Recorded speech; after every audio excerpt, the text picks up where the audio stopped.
आज आपण महाराजांची 394वी जयंती साजरी करत आहोत।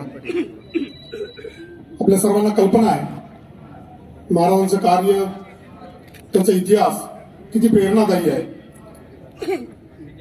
वयाच्या 15व्या वर्षी त्यांनी पहिली लढाई मराठी साम्राज्य उभा करण्यासाठी मुघलांवरती आक्रमण करून केली होती। त्यानंतर त्यांनी जे काही वेगळ्या प्रकारचे गड किल्ले जिंकले, तोरणा किल्ला पादाक्रांत केला, त्या ठिकाणी स्वराज्याची शपथ घेतली।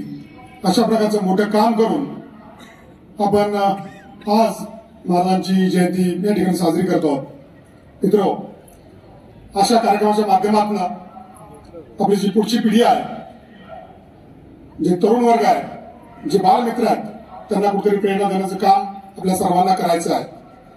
शासनाने पूर्ण महाराष्ट्रामध्ये अशा प्रकारचे कार्यक्रम सर्वत्र आयोजित केलेले आहेत। त्याचाच एक भाग म्हणून आपण रत्नागिरी जिल्ह्यामध्ये आज या ठिकाणी अशा प्रकारचा कार्यक्रम आयोजित करत आहोत।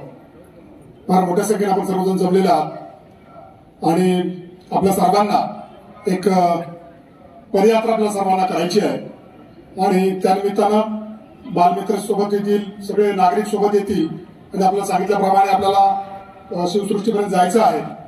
आपण सर्वांनी मोठ्या संख्येने या ठिकाणी आलात त्याबद्दल मी जिल्हा प्रशासनाच्या वतीनं आपल्या सर्वांचं या ठिकाणी हार्दिक स्वागत करतो आणि पुन्हा एकदा आपण छत्रपती शिवाजी महाराजांना त्यांना अभिवादन करूया, त्यांच्या नावाचा जय जयकार करूया आणि त्यांच्या इतिहासाची जी काही आपल्याला पुढे न्यायचं आहे, त्यांची जी शिकवण आहे ती पुढे न्यायची आहे, ती सर्वजण आपण पुढे नेऊया।